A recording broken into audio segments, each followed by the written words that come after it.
ನಮಸ್ಕಾರ ಎಲ್ಲರಿಗೂ Kannada cook book YouTube ಚಾನಲ್ಗೆ ಸ್ವಾಗತ. ಇವತ್ತಿನ ಸ್ಪೆಷಲ್ ಈರುಳ್ಳಿ ದೋಸೆ. ಈ ದೋಸೆ ಎಲ್ಲರಿಗೂ ಇಷ್ಟ ಅಲ್ವಾ? ನನಗೂ ತುಂಬಾ ಇಷ್ಟ. ಆದರೆ ನಮಗೆ ಗೊತ್ತಿರುವ ಈರುಳ್ಳಿ ದೋಸೆನ ಹೆಂಚಿನ ಮೇಲೆ ದೋಸೆ ಹಾಕಿ ಅದರ ಮೇಲೆ ಹಸಿ ಈರುಳ್ಳಿಯನ್ನು ಸೇರಿಸಿ ಕೊಡೋದು. ಅದನ್ನು ತಿಂದ ನಂತರ ಬಾಯಿಯಿಂದ ಬರೋ ಈರುಳ್ಳಿ ವಾಸನೆಯನ್ನ ಮಾತಾಡಬೇಕಾದ್ರೆ ಎದುರುಗಡೆ ಇರೋರು ಏನು ಇಷ್ಟು ಈರುಳ್ಳಿ ವಾಸನೆ ಬರ್ತಾ ಇದೆ ಅಂತ ಕೇಳ್ತಾರೆ. ನಿಮಗೆ ಈರುಳ್ಳಿ ದೋಸೆ ಇಷ್ಟ ಇದ್ದು ಆ ಈರುಳ್ಳಿ ದೋಸೆಯಿಂದ ಬರುವಂತಹ ಈರುಳ್ಳಿ ವಾಸನೆ ಇಷ್ಟ ಇಲ್ಲ ಅಂತಾದರೆ ಈ ರೆಸಿಪಿ ನಿಮಗೆ ಇಷ್ಟ ಆಗಬಹುದು. ಮತ್ತೆ ಆಗ್ತಾಡ, ಲೆಟ್ ಸ್ಟಾರ್ಟ್.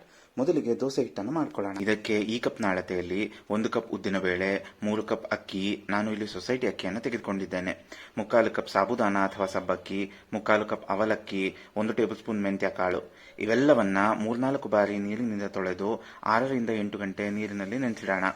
ಹೀಗೆ ನೆನೆಸಿದ್ದನ್ನ ಒಂದು ಮಿಕ್ಸಿ ಜಾರಿಗೆ ಹಾಕಿ ನುಣ್ಣಗೆ ನೋಡಿ ಈ ಹದಕ್ಕೆ ರುಬ್ಬಿಟ್ಕೊಳ್ಳೋಣ.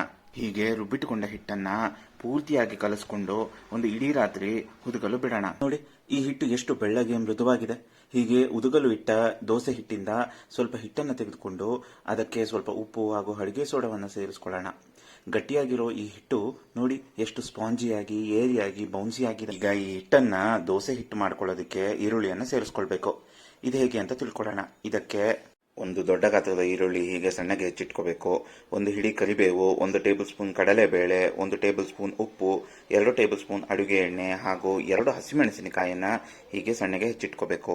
ಇದನ್ನು ಮಾಡ್ಕೊಳ್ಳೋದಿಕ್ಕೆ ಮೊದಲು ಒಲೆ ಹಚ್ಚಿ ಅದರ ಮೇಲೆ ಒಂದು ದಪ್ಪ ತಳದ ಬಾಣಲೆಯನ್ನಿಟ್ಟು ಬಾಣಲೆ ಬಿಸಿಯಾದ ನಂತರ 2 ಟೇಬಲ್ ಸ್ಪೂನ್ ಅಡುಗೆ ಎಣ್ಣೆಯನ್ನು ಸೇರಿಸ್ಕೊಳ್ತಾ ಇದ್ದೇನೆ. ಅಡುಗೆ ಎಣ್ಣೆ ಬಿಸಿಯಾದ ನಂತರ ಬಾಣಲೆಗೆ 1 ಟೇಬಲ್ ಸ್ಪೂನ್ ಕಡಲೆಬೇಳೆಯನ್ನು ಸೇರಿಸಿಕೊಂಡು ಕಡಲೆಬೇಳೆ ಕೆಂಪಾಗುವವರೆಗೂ ಹುರಿದುಕೊಳ್ಳೋಣ.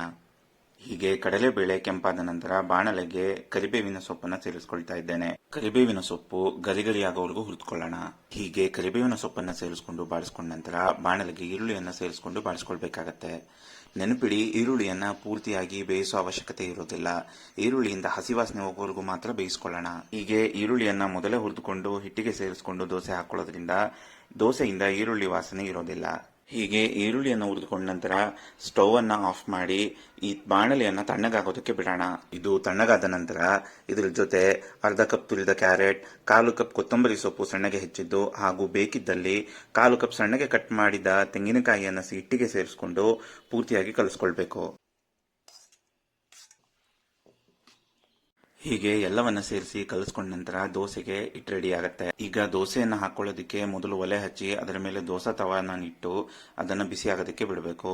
ತವಾ ಬಿಸಿಯಾದ ನಂತರ ಅದಕ್ಕೆ ಒಂದೊಂದಾಗಿ ದೋಸೆಗಳನ್ನು ಹಾಕೊಂಡ್ರೆ ರುಚಿ ರುಚಿಯಾದ ಈರುಳ್ಳಿ ದೋಸೆ ತಿನ್ನಲು ರೆಡಿ.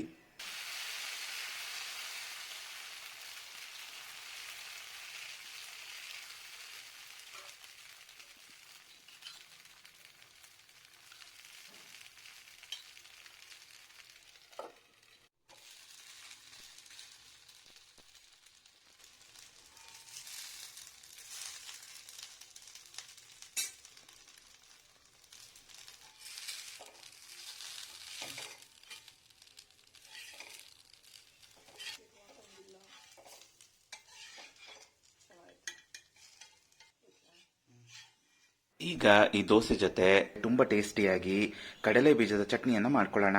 ಇದಕ್ಕೆ ಮೊದಲು 1 ಕಪ್ ಕಡಲೆ ಬೀಜವನ್ನ ಬಾಣಲೆಗೆ ಹಾಕಿ ಮೀಡಿಯಂ ಊರಿನಲ್ಲಿ ಕೆಂಪಗಾಗುವವರೆಗೂ ಹುರಿದುಕೊಳ್ಬೇಕಾಗತ್ತೆ. ಹೀಗೆ ಕಡಲೆ ಬೀಜವನ್ನ ಕೆಂಪಗಾಗುವವರೆಗೂ ಹುರಿದುಕೊಂಡ ನಂತರ ಗ್ಯಾಸ್ ಫ್ಲೇಮ್ ಅನ್ನ ಆಫ್ ಮಾಡಿ ಬಾಣಲೆಯನ್ನ ತಣ್ಣಗಾಗೋದಿಕ್ ಬಿಡೋಣ. ಬಾಣಲೆ ತಣ್ಣಗಾದ ನಂತರ ಈ ಕಡಲೆ ಬೀಜದ ಹೊಟ್ಟನ್ನ ತೆಗೆದಿಟ್ಕೊಳ್ಬೇಕಾಗತ್ತೆ.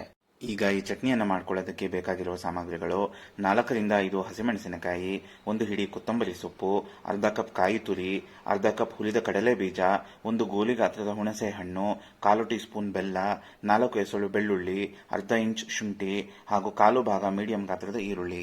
ಈಗ ಈ ಚಟ್ನಿಯನ್ನು ಮಾಡ್ಕೊಳ್ಳೋದಕ್ಕೆ ಒಂದು ಮಿಕ್ಸಿ ಜಾರಿಗೆ ಕಡಲೆ ಬೀಜವನ್ನು ಹೊರತುಪಡಿಸಿ ಮಿಕ್ಕೆಲ್ಲ ಪದಾರ್ಥಗಳನ್ನು ಸೇರಿಸಿ 1/4 ಕಪ್ ನೀರಿನೊಂದಿಗೆ ನುಣ್ಣಗೆ ರುಬ್ಬಿಟ್ಕೊಳ್ಬೇಕು. ಹೀಗೆ ರುಬ್ಬಿದ್ದಕ್ಕೆ ಕಡಲೆ ಬೀಜವನ್ನು ಸೇರಿಸಿ ತರಿತರಿಯಾಗಿ ರುಬ್ಬಿಕೊಂಡ್ರೆ ಟೇಸ್ಟಿ ಕಡಲೆ ಬೀಜದ ಚಟ್ನಿ ತಿನ್ನಲು ರೆಡಿ. ಈ ರೆಸಿಪಿ ನಿಮಗೆ ಇಷ್ಟ ಆಯ್ತಾ? ಈ ವಿಡಿಯೋವನ್ನ ಲೈಕ್ ಮಾಡಿ, ಕಮೆಂಟ್ ಮಾಡಿ ಮತ್ತು Kannada cook book YouTube channel ಅನ್ನ ಸಬ್ಸ್ಕ್ರೈಬ್ ಮಾಡ್ಕೊಳ್ಳಿ. ಪ್ರತಿದಿನ ಇದೇ ತರಹದ ಟೇಸ್ಟಿ ರೆಸಿಪಿಗಳನ್ನ ನಮ್ಮ ಚಾನೆಲ್ನಲ್ಲಿ ಶೇರ್ ಮಾಡ್ತಾ ಇರ್ತೇವೆ. ಈ ವಿಡಿಯೋವನ್ನು ನೋಡಿದ್ದಕ್ಕೆ ಧನ್ಯವಾದಗಳು.